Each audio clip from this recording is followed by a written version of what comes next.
Pues aquí seguimos en Valencia conociendo a gente muy interesante como la persona que ahora mismo me acompaña a mi lado. Ella es Natalia Vallejo, psicóloga clínica infanto-juvenil y también del adulto. Es creadora de Amira, psicología Consciente.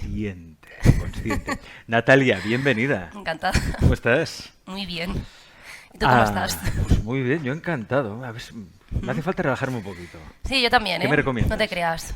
Podríamos hacer un poquito de meditación o de No iría mal, respiraciones. no iría mal. Pero a la gente le cuesta hacer meditación a veces, ¿eh? Ya es verdad. ¿Por qué cuesta tanto? ¿Por estarse quieto ahí? Claro, yo creo que porque estamos acostumbrados al no parar, al Ah. estar constantemente haciendo cosas y eso de parar, tumbarse, meditar, es difícil. Natalia, tú eres creadora de Amira, Ujú. que Amira es nombre de princesa, ¿no? Creo. Sí, es que para mí Amira tiene como significado, características como pues una persona temperamental, honesta, sensible, y para mí eso me define a mí. Entonces es como un poco mi marca personal, ¿no? Por así decirlo. Ajá. La princesa, que soy yo, con esas características, pues de ahí Amira, algo así. Qué bueno. Psicología consciente que, digamos que se mueven tres pilares, ¿no? Autoconocimiento, inteligencia emocional, atención plena. Ahora vamos a hablar de todo eso, pero a mí me interesa sobre todo conocer tu experiencia, tu historia personal. ¿Cómo fue tu despertar? Vale, buena pregunta. Una larga pregunta. Vale, bueno, pues a ver, yo tuve un accidente con la bici y bueno, me vi obligada a estar un mes en casa y no podía hacer nada, no podía prácticamente moverme, no podía ir prácticamente al baño sola. Y claro, al final me puse a leer, me aburría, yo soy una persona muy inquieta, muy movida y empecé a leer. Y cogí un libro que se llamaba Las leyes espirituales de Vicent Guillén y me gustó mucho y me hizo ponerme pues a investigar sobre diferentes temas más espirituales, no sé, reencarnación, otro tipo de cosas. Y ahí fue cuando me di cuenta de que lo que estaba haciendo hasta ahora no era lo que a mí me gustaría hacer, o lo que debería hacer, mejor dicho. Y ese fue un poco mi despertar espiritual, por así decirlo. ¿Qué estabas haciendo que tú veías que no era eso? Pues porque yo trabajaba siempre muy científicamente, muy cognitivo-conductual, muy siguiendo patrones, siguiendo un poco lo que todo el mundo hace. Y me empecé a dar cuenta de que no era feliz haciendo eso, de que a mí me gustaba otras cosas, me gustaba crear cosas diferentes, me gustaba innovar, me gustaba investigar otros campos. ¿Otros campos como cuáles? ¿A Pues qué te refieres con otras cosas? Pues, por ejemplo, mira, en la carrera la mayoría de las cosas era terapia cognitivo-conductual, siempre. Y me hubiera gustado, pues, psicología transpersonal, psicología holística, terapia sistémica vimos un poco, o por ejemplo, psicología de lo paranormal. A mí me encantan las películas de terror, me encantan estas cosas. Y me hubiera gustado, pues, por lo menos unas pinceladas. Y no había nada. Psicología de lo paranormal. Sí. ¿Pero eso existe? Eso existe. Bueno, es la parapsicología, ¿no? Sí, es Parapsicología. Exactamente. Sí, es la parapsicología.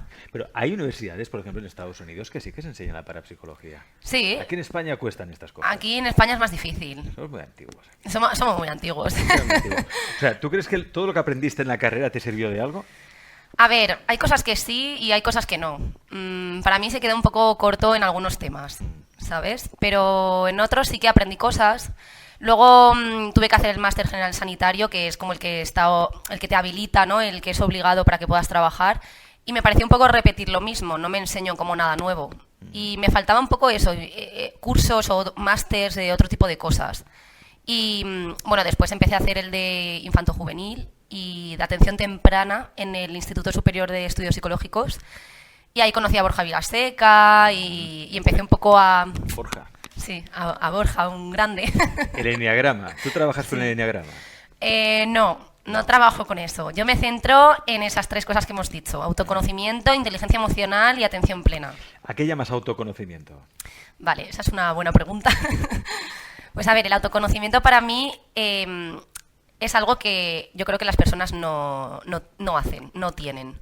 Las personas no se conocen. Yo tengo muchos pacientes que les preguntas qué te gustaría hacer o cuáles son tus cualidades, tus defectos. No saben describirse. Entonces, para mí el autoconocimiento es el comprender cómo tú eres, cómo puedes utilizar esas destrezas para tu trabajo, para tu vocación, enfocarlas en eso, ¿no? Y es como una mirada al interior, ¿no? No es soy como este o soy como aquel, no me comparo, sino que veo lo que tengo en mí y lo utilizo. Lo utilizo en pro pues de crear lo que quiero conseguir, mis metas, mis logros. Eso es un poco lo que para mí es autoconocimiento. Que es algo que falta mucho, ¿no? Nos da miedo conocernos bien. Nos da mucho miedo. Muchas personas les da mucho miedo. Yo creo que es por inseguridades y porque al final tenemos que dar una imagen, ¿no? Tengo que cumplir las expectativas, lo que se espera de mí, y como tengo que dar esa imagen, me da miedo a fallar. Entonces, ahí es cuando nos da miedo conocernos, porque nos da miedo decir cosas o hacer cosas que la mayoría de gente a lo mejor van a rechazar. Y por eso nos da miedo conocernos y hacer y enseñar. A mí hoy me da miedo expresar cómo soy, lo que soy. Me da miedo. ¿Y qué van a pensar de mí? ¿Qué van a juzgar? Me da miedo. Pero aquí estoy. Así que, no sé. Siempre el miedo a lo que piensen los demás, ¿no? Pues el miedo a no ser querido. Exacto. Es como, a ver, las inseguridades son realmente un miedo al rechazo. Miedo al rechazo. Miedo al rechazo total. Entonces, ¿qué pasa? Cuando yo tengo un miedo al rechazo, tengo que cumplir lo que se espera de mí. Si mi madre espera que yo sea médico, tengo que cumplir esas expectativas, porque si no voy a ser rechazado. Yo, por ejemplo, uno de los síntomas de las inseguridades es el perfeccionismo. Yo tiendo a actuar de manera súper perfecta, a hacerlo todo perfecto, me autoexijo mucho, ¿sabes? Para no ser rechazado por los demás, porque si yo lo hago todo perfecto no va a haber un rechazo. Entonces son como pequeñas cosas, o por ejemplo la indecisión, la duda, ¿no? Tú llamas a tu madre, oye, me voy a comprar un pantalón, te envío una foto y me das el visto bueno. Es inseguridad, es porque si te gusta a ti, ¿por qué no te lo compras? ¿Por qué necesitas una tercera persona que te diga si está bien ese pantalón o no? ¿No? Me pregunto yo. Eso es el autoconocimiento y pasamos entonces a la inteligencia emocional. Claro, es que para mí va un poco todo de la mano, Sí. Va un poco todo ligado, porque al final el autoconocimiento también es inteligencia emocional, es saber qué emociones tienes, saber gestionarlas, saber tener empatía, el saber comunicarte, la asertividad, van todo un poco englobado. Te pongo un ejemplo, Sí. para que me entiendas. Mi yo de 16 años era un yo autodestructivo, una forma de comunicarme muy agresiva, muy enfadada siempre, muy fuera de mí, de realmente mi persona, ¿vale? Y a mí la psicología y el autoconocimiento me han hecho darme cuenta de que yo estaba utilizando una forma de comunicarme que era equivocada, que no era sana para mí. Y cuando yo me he hecho consciente de que tenía ese problema, he sido capaz de cambiarlo y he sido capaz de decir, vale, pues ahora en vez de enfadarme y dar un portazo e irme, ahora respiro, pienso por qué estoy enfadada e intento comunicarlo lo mejor posible, ¿sabes? Diciendo, estoy enfadada, pero por esto y esto. No es que eres un idiota o eres lo que sea y cojo y me voy, ¿sabes? Entonces a mí me ha ayudado en eso y yo creo que la gente necesita eso, necesita conocerse para saber, para ser conscientes de en qué cosas fallan y poder mejorarlas. Porque si tú no, pues de ahí psicología un poco consciente también. Que gestionar a veces una emoción es como intentar controlar un caballo desbocado, ¿no? Sobre todo si son emociones muy profundas o que tienen que ver con una herida emocional muy profunda o de tiempo, ¿no? Un trauma de la infancia, vete a saber tú. Efectivamente. Situaciones ante las que de repente te sale pues como la ira, te sale la rabia y eso pues, no lo puedes controlar. ¿Qué hacer cuando no puedes controlar la emoción? Y sabes que vas a crear un conflicto sí o sí. Claro, a ver, cuando tenemos una situación así, es verdad que sentimos que no lo podemos controlar, pero realmente esa emoción es nuestra, ha salido de nosotros, y como ha salido de nosotros, yo la puedo controlar. No es... ¿Cómo lo haces tú, por ejemplo? Yo, por ejemplo, lo que hago es, lo intento ver desde fuera. Si yo lo veo desde dentro, me enfado mucho, pero si yo lo veo desde una tercera persona que ve la situación, intento también entender la otra perspectiva, ahí ya me doy cuenta de que ese enfado es válido, es decir, tengo derecho a tener ese enfado, pero no tengo derecho a faltar en formas, ¿sabes? No tengo derecho a herir al otro. A herir al otro, claro, efectivamente. Entonces, es un poco eso. Yo en ese momento lo que hago es que lo veo en tercera persona, respiro, utilizo mucho esa respiración, ¿no? que es necesaria para estar ahí y verlo con una tercera perspectiva y ya de ahí me tranquilizo y comunico. también muchas veces nos enfadamos porque no sabemos expresar ese enfado, no sabemos comunicarlo al otro, entonces es como el otro no me entiende, el otro no empatiza conmigo, pero claro, es porque hay un fallo en la comunicación. Hay un fallo en la comunicación. Claro. O pensamos que el otro tiene que ser como nosotros, ¿no? Efectivamente, o que lo tiene que ver y igual. Que tiene que saberlo todo de mí. Claro. Y que tiene que entenderlo todo y que tiene que saber lo que pasa por mi cabeza. Claro, mira, esa es otra cosa que yo también veo mucho en consulta, que es que las personas piensan de una manera, ¿vale? Es su ego, les hace ver las cosas de una manera. Y solo se puede hacer las cosas de esa manera. Y si el otro tiene otra forma de verlo, está equivocado, ¿vale? Pero la vida no es así. Mira, a mí me pasa, te voy a dar un ejemplo con mi pareja, que es un ejemplo bastante gracioso. Yo soy muy cocinitas y a mí me gusta cocinar y me gusta hacer las cosas bastante, pues, medidas, ¿vale? Cuando le dejo a él en la cocina, yo estoy así. Ay, seguro que lo va a hacer mal, seguro que no lo va a hacer como lo hago yo. Me estreso, me pongo nerviosa. Y si encima lo hace como... no lo hace como a mí me gustaría que lo hiciera, me enfado.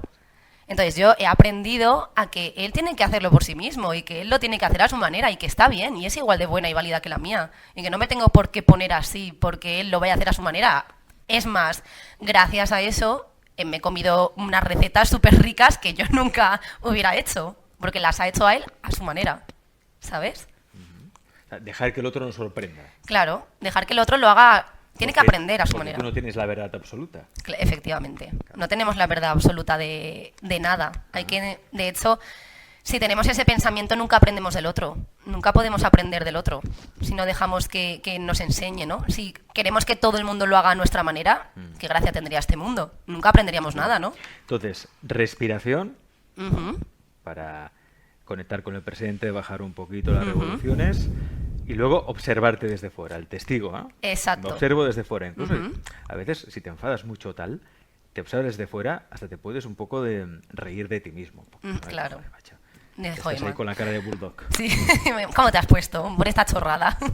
Efectivamente. ¿Cómo te has puesto por esa chorrada? Ujú. O sea, es muy bueno esto de crear un personaje, ¿no? O desde fuera, Claro. verte desde fuera. Exacto, es como yo a mis pacientes les digo muchas veces eso, que tienen que salir y decir, vale, voy a ver lo que pienso yo, lo que piensa él, ver por qué me he enfadado yo, ver por qué se ha enfadado él. Ah, Y una vez lo veo desde fuera, cambia la perspectiva, porque ya no estás ahí, ya no es algo personal, es algo que puede pasar y dices, joder, qué fácil se ven las cosas cuando dos están peleados y tú medias, ¿no? Es muy fácil, pero cuando estás ahí dentro, qué difícil es salir de ese enfado.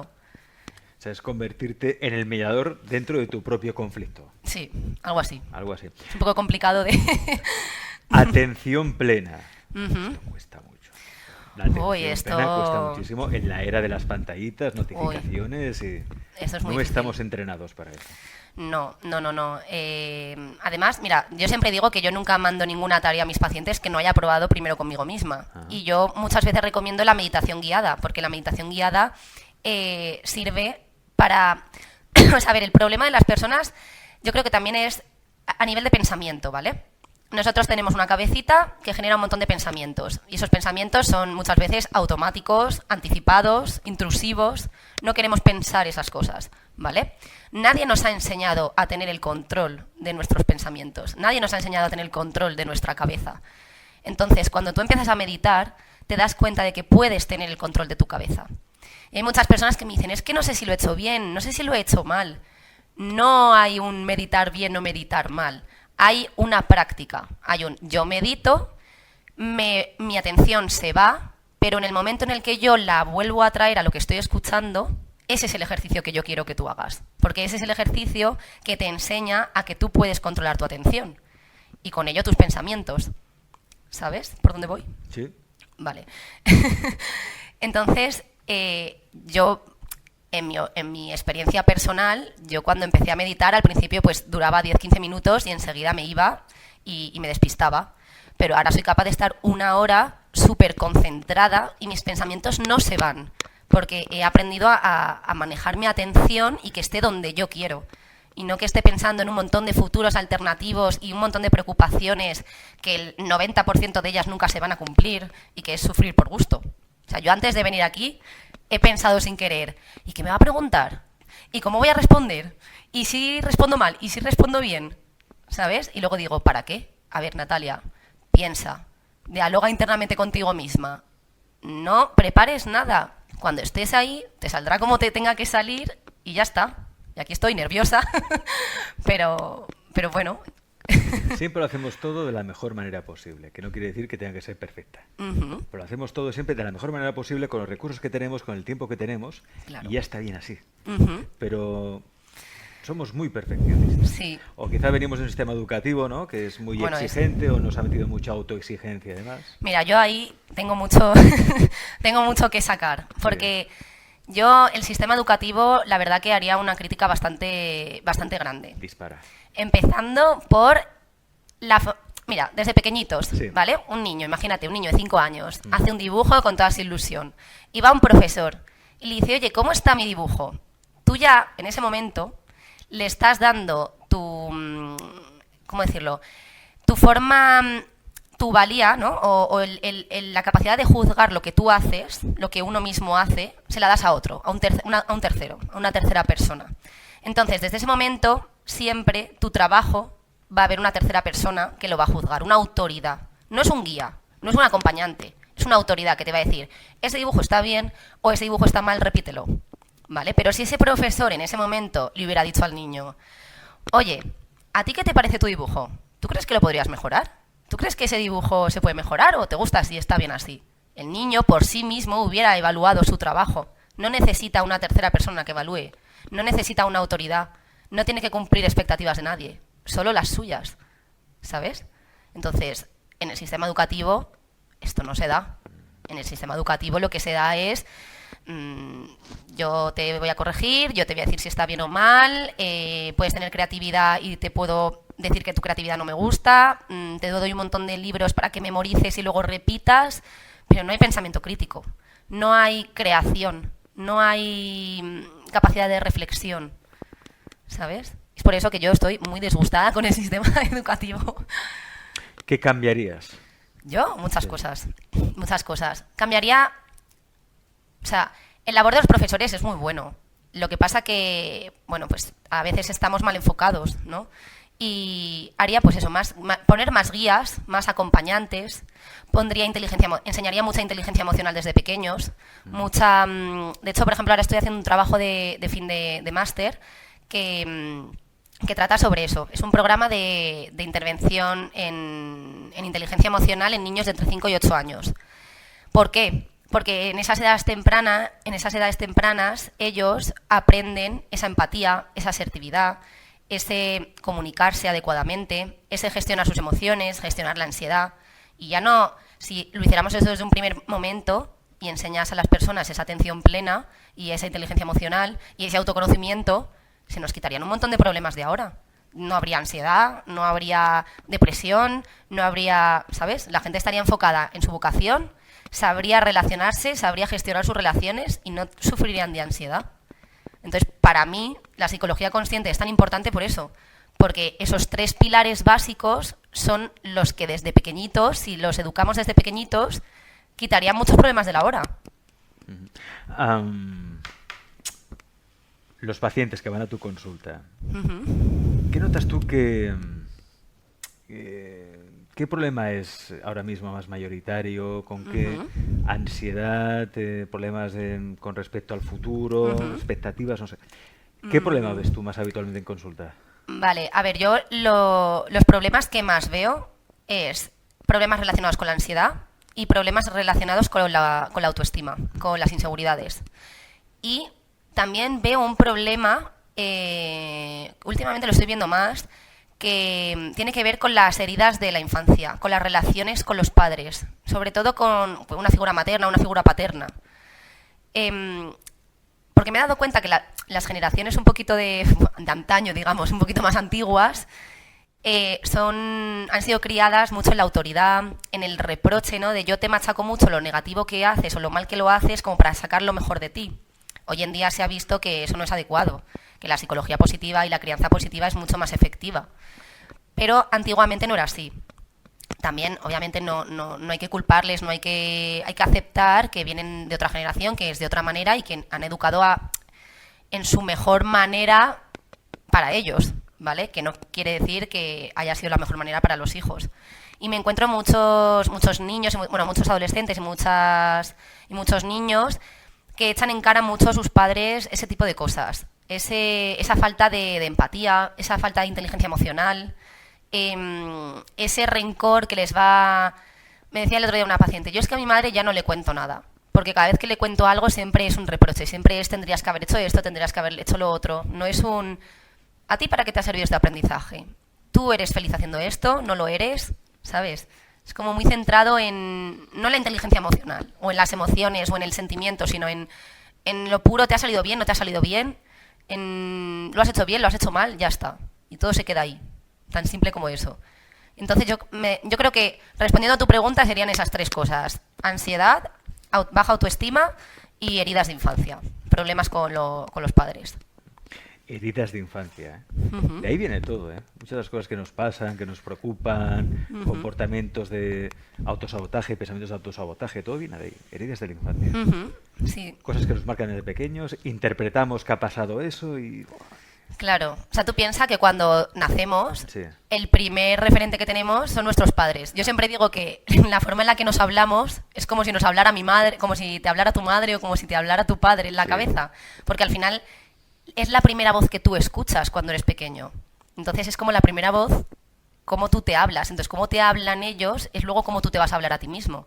Si ellos, por ejemplo, no sé, son padres, por ejemplo, un poquito que machacan mucho, tú te vas a machacar mucho, te vas a autoexigir mucho, vas a tener que cumplir esas expectativas de tus padres, no las tuyas. Entonces, yo creo que todo es muy importante el tema de la crianza en positivo, el tema de curar heridas, de aceptar, de elaborar todo eso y de entender que no lo hacen por maldad, que ellos lo hacen al revés, lo hacen pensando que es bueno para ti. ¿Cuáles serían las claves de la crianza en positivo? Las claves de la crianza en positivo. Sí. Pues mira, yo creo que para mí la primera, la inteligencia emocional. Es decir, habilidades sociales y que sean unos padres empáticos y que te ayuden, que te guíen, que te ayuden un poco a sacar tus cualidades y ponerlas en aquellas áreas que a ti se te den bien, ¿sabes? Si tú intentas a un niño que no quiere ser médico, que sea médico y médico y médico, al final lo será, pero no va a ser un buen médico, porque no es lo que a él le gusta, no es lo que a él le nace, no es para lo que él está hecho. Y yo me sentía así hace poco, yo no estaba hecha para hacer una terapia conductual todo el rato y solo eso, no, yo estaba hecha para crear otras cosas. Entonces, para mí, crianza en positivo sería un poco esa inteligencia emocional, un poco también la vocación, lo que es la vocación, el enseñar a los niños a nivel vocacional, ese autoconocimiento para que descubran lo que ellos de verdad quieren ser, ¿sabes? No imponerles nada. Y sobre todo, bueno, pues cariño, respeto, si es que es muy fácil, en verdad no es complicado, hay que lidiar con muchas cosas, con muchos problemas, con rabietas, hay que aprender a lidiar con un montón de cosas difíciles, pero no es tan difícil como queremos pensar. Cuando a ti te dicen que 1 de cada 10 adolescentes españoles está pensando en quitarse la vida, ¿cómo reaccionas? ¿Qué piensas? Pues, hombre, me da mucha tristeza, porque es una realidad muy seria de la que no se habla, es una realidad que está pasando porque estamos haciendo algo mal como sociedad, y como sistema educativo, y como padres, como todo. Estamos dejando unas huellas muy fuertes y estamos dejando malas huellas. O sea, que un adolescente te diga que prefiere no vivir porque vivir le causa tanto sufrimiento que prefiere estar muerto, es muy duro. O sea, es muy duro, pensar eso. Con la vida debe ser algo bonito, algo que disfrutar, algo para reírse, algo para compartir, no para sufrir, para llegar a ese punto. ¿Sabes? ¿Por qué se llega a ese sufrimiento, ¿no? Es cierto que a veces sufres tanto que piensas que la única manera de dejar de sufrir es quitarte la vida. Yo la mayoría, no supongo que los suicidas, deciden suicidarse porque no pueden dejar de sufrir. Claro. Hay un momento que dices que no puedo dejar de sufrir, pues me quito la vida, me quito de en medio. Claro.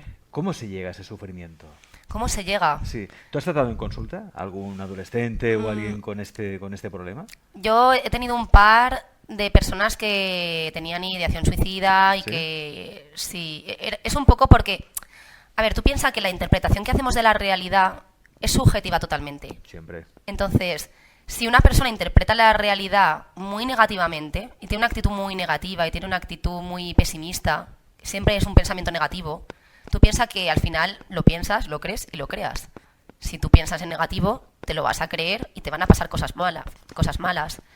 Y al final esa persona va a ver que está metida en un círculo del que no puede salir y que por más que intenta o por más que intenta cambiar las cosas, como no está cambiando de aquí, va a seguir esos patrones y ese círculo. Y al final va a decidir que la mejor opción es quitarse de en medio, vaya. Y es que es un tema un poco delicado, es un tema un poco Claro, complicado. ¿cómo reenganchar a alguien a la vida? ¿Cómo reenganchar? Sí. Hay gente que desconecta de la vida, están desconectados de sí mismos, de la vida, no encuentran un aliciente, no hay nada que les apasione. ¿Cómo hacer que esa persona vuelva a reengancharse a Claro, la vida? es que esas personas han perdido la motivación, Claro. han perdido su razón de existir, Razón de existir. ¿sabes? Han perdido ese sentido en la vida. Entonces, claro, es como... Imagínate, no sé, yo estoy aquí, imagínate, no tengo un sentido en la vida, no tengo una razón para existir, para estar aquí, para ser feliz. Al final, si no tengo eso, ¿de qué sentido tiene estar vivo? ¿Cómo reengancharlo? Pues habría que empezar una intervención bastante heavy, bastante fuerte, y empezar a deshacer todas esas creencias limitantes que tiene, todos esos pensamientos negativos que tiene. Es que, claro, es una bola que se va haciendo Una bola grande. que se va haciendo grande. Claro, entonces luego desenredar Y esa todo bola... es subjetivo, son películas, no hay nada que sea real. Los monstruos de la mente. Claro, o sea, a ver, habrá cosas reales. Quiero decir, Sí. por ejemplo, si un padre te maltrata, Claro. hay una realidad, claro. El cómo tú interpretas ese hecho es el problema. Claro. Y es lo que marca la diferencia, ¿sabes? O sea, yo, por ejemplo, tengo un poco una herida de abandono por parte de mi padre. Mi padre no me ha criado, por así decirlo, no ha estado ahí. Padre ausente. Exacto, un Ya padre, somos dos. una figura de padre. Muy bien, somos dos. Pues yo he tenido que hacer un trabajo personal interno. O sea, yo tenía mucha ira y mucho rencor y hay cosas que pues no he podido ser la niña de papá, ¿no? Los ojitos de papá. Entonces yo he tenido que aprender a hacer muchas cosas por mí misma, pero también he tenido que deshacerme y deshacer todo ese rencor, todo ese enfado, todas esas cosas. ¿Y cómo las he deshecho? Parándome a pensar, reflexionando, obteniendo los aprendizajes, tanto positivos como los negativos. Esto lo voy a explicar para que se entienda. Los aprendizajes positivos son las cosas buenas que me quedan de una experiencia, ¿vale? Por ejemplo, me ha hecho ser una persona más fuerte, me ha hecho ser una persona que me gusta reírme, que me gusta charachera, así movida, ¿vale? Pero también han sido aprendizajes negativos, es decir, pues soy más sensible, soy más llorona, me irrito más, a lo mejor me enfado más fácil, no confío tanto a lo mejor en la gente, ¿vale? Son como aprendizajes negativos, cosas malas que se me han quedado debido a esa experiencia. Y entonces todas esas cosas son las que hay que elaborar y trabajar. Y si yo trabajo eso, acepto que esa persona lo ha hecho lo mejor que lo ha podido, no le echo la culpa, no es culpa de nadie, yo ya puedo elaborar y encaminar una nueva perspectiva, una nueva forma de ver las cosas. O sea, dejar de buscar culpables. Claro, es que no hay Estamos culpables. buscando a alguien a que echar la culpa. No, es que todas las experiencias en la vida tienen su razón de ser. Son necesarias para obtener esos aprendizajes. Si no, no... ¿Qué seríamos? Una meba. Claro, seríamos una ameba, ¿no? No tendría sentido, no aprenderíamos nada. No Claro. seas ameba. Aprende de las cosas. Claro. Claro, lo que pasa es que supongo que hay momentos en que el pico de ansiedad es tan elevado Ujú, que no puedes pensar con claridad. Ujú, Que dices, sí, claro. tengo que estar en un aprendizaje positivo de la situación, pero es que no puedo, ¿no? ujú, Porque el pensamiento está ahí, le das vueltas, no hay manera de salir. ujú, Tú has hablado antes de una herramienta que es buenísima para ello, que es la meditación, que es la atención plena. ujú. Lo del testigo está muy bien, pero en esos momentos que hay tanta ansiedad, tanto Ujú. pensamiento ahí, el run run mental, El run run. que no frena, que no Ujú. se calla, Ujú. ni bajo el agua, ¿qué hacer ahí? Yo, mira, muy fácil, muy sencillo. Yo utilizo una cosa que se llama parada del pensamiento.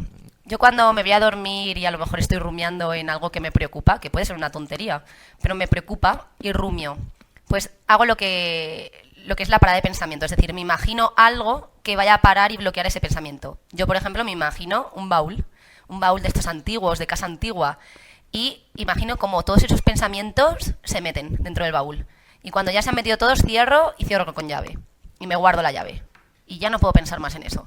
Y ahora me dedico a pensar en cosas felices. Otra técnica, por ejemplo, que utilizo mucho. Yo, como te digo, todo esto que yo le mando a mis pacientes, yo lo he hecho. O sea, antes me lo he aplicado a mí. Tú lo has probado, has visto que funciona Exacto, y dices, venga. exacto. Efectivamente. Y luego también a los pacientes les digo, también tenéis que buscar vosotros qué es lo que os funciona. Porque lo mismo que me funciona a mí, a lo mejor a vosotros no. ¿Sabes? Pero mira, otra técnica así interesante es el lugar de paz. Es visualizar un lugar de paz, ¿vale?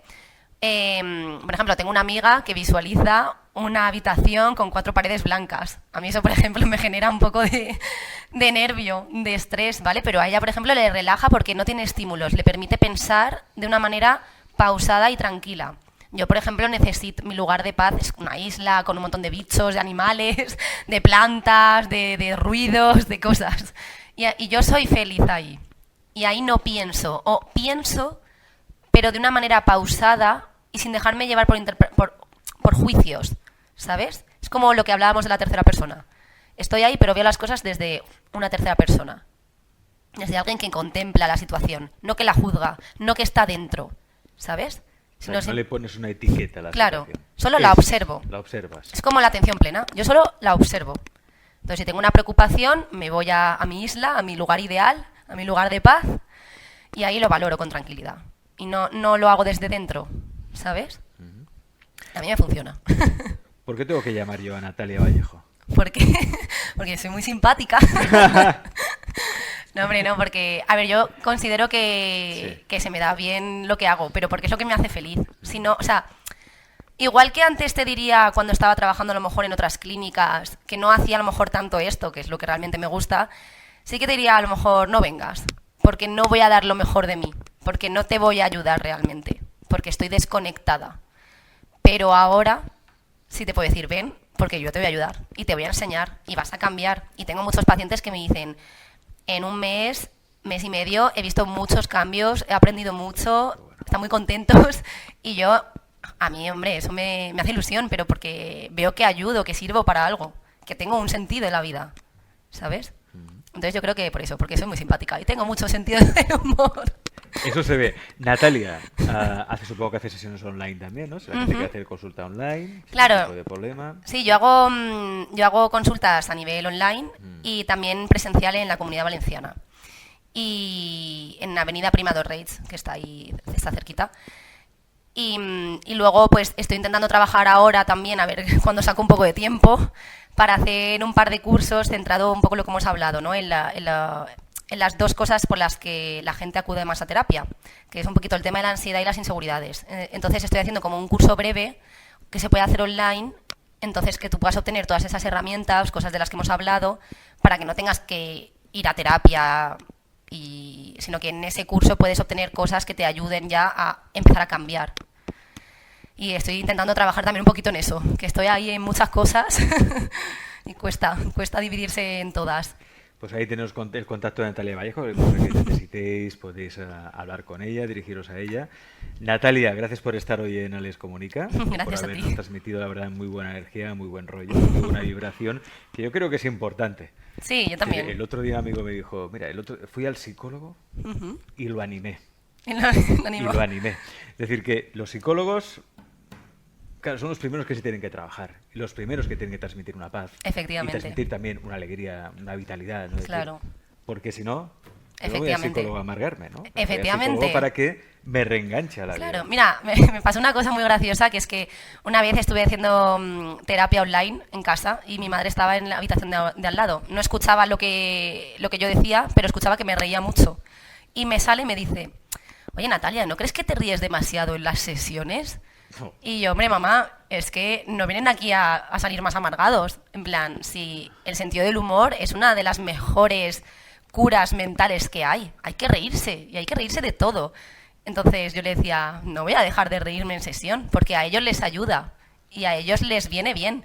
Y ellos se ríen conmigo. Obviamente yo no me río de ellos, sino que ellos se ríen conmigo y eso sube un poco, pues eso, el ánimo, la vibración. Tenía un paciente también que me decía, bueno, no sé si me estarás ayudando o no, pero por lo menos siempre me voy de aquí con una sonrisa. Y a mí ya con eso digo, bueno, pues por lo menos algo te llevas, algo bueno te llevas. Natalia, gracias por estar aquí. Gracias a ti, Alex.